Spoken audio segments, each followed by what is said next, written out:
सभी future medicos और parents को वेद प्रकाश बेनीवाल का नमस्कार।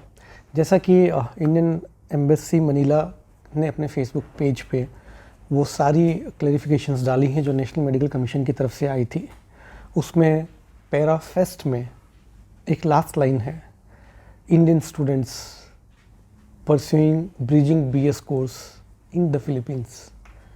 सभी ने इस लेटर को बहुत कॉमन पढ़ा होगा, लेकिन ये उन सभी के लिए थोड़ा वरी का बात है और मेरे लिए भी एक टेंशन ये है।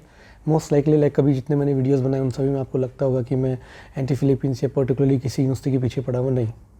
अब जो मेरा कंसर्न है, जिसके लिए मैं इतने टाइम से परेशान था, वो मैं आपको बताना चाहता हूँ कि इस लाइन का मतलब ये भी इंटरप्रिटेशन जो मैंने निकाला है, आप अपना इंटरप्रिटेशन अपना अलग से निकाल सकते हैं, लेकिन मैंने जो इंटरप्रिटेशन निकाला है उसमें ये जो स्टूडेंट्स इंडिया के कैंपसेस में पढ़ रहे हैं, भले ही चाहे उनकी क्लासेस ऑनलाइन हो या कहीं से भी हो, लेकिन यदि उनकी बीएस की डिग्री यदि किसी थर्ड कंट्री से आ रही है, जैसा कि मैंने बताया था आप लोगों को पहले की वीडियोस में कि दवाऊ मेडिकल स्कूल फाउंडेशन के जितने भी कैंपसेस हैं उन सब की बीएस की डिग्री दवाओं से नहीं आ रही है, उनका दवाओं से कोई लेना देना नहीं है।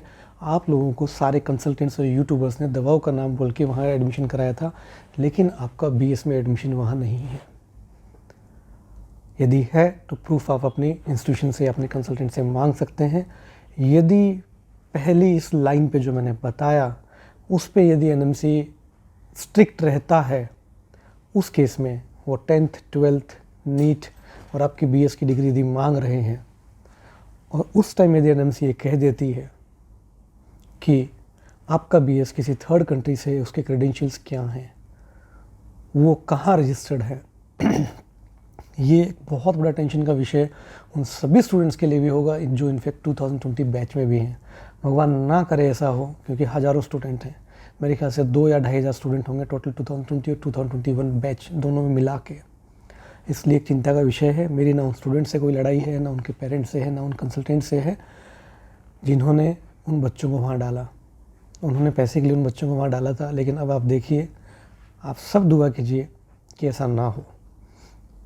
मीनवाइल यदि मेरे भाई बंधु जिनको लगता है मैं जिनके अगेंस्ट हूँ वो ये वीडियो देख रहे हैं या वीडियो उनको कहीं से लिंक मिला है, तो मेरी आप सभी से विनती है कि आप इसका कोई अल्टरनेट निकाल के रखिए, ताकि इन 2-2,500 बच्चों का भविष्य बर्बाद होने से बच जाए और लाखों रुपए जो पेरेंट्स ने दिए हैं वो बच जाएँ।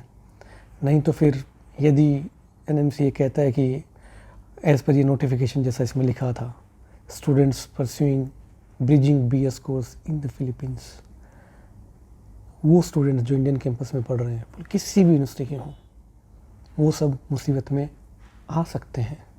यदि एनएमसी इस चीज़ पे रिजिड हुआ कि आपका बीएस फिलीपींस से नहीं है, तो क्या 2020 वाले स्टूडेंट्स को इनरोलमेंट मिलेगा फिलीपींस में? नहीं मिलेगा। क्या 2021 वाले स्टूडेंट्स को इनरोलमेंट मिलेगा? नहीं मिलेगा। तो इन 2-2,500 बच्चों का क्या होगा? ये सोचने वाली बात है।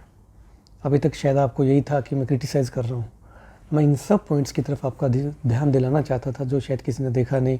और अलग अलग ग्रुप्स में लोग कमेंट करते हैं, कोई कहता है मेरे को दवाऊ मेडिकल स्कूल फाउंडेशन से किक आउट किया गया है मेरे फ्रॉड बिहेवियर के कारण। भाई मैंने एक भी एडमिशन नहीं किया, कोई बताओ तो सही मुझे मैंने कहाँ किया। ऐसे ही आके कुछ मुझे बोलो, कुछ भी आपके पास है, कुछ पेपर प्रूफ है, कुछ भी है, आप दिखाइए, कोई दिक्कत नहीं है। लेकिन अब ये ज़्यादा कंसर्न का सब्जेक्ट है कि यदि इस फेस्ट पैरा की लास्ट लाइन को एम्फेसाइज करके जाते हैं तो क्या होगा।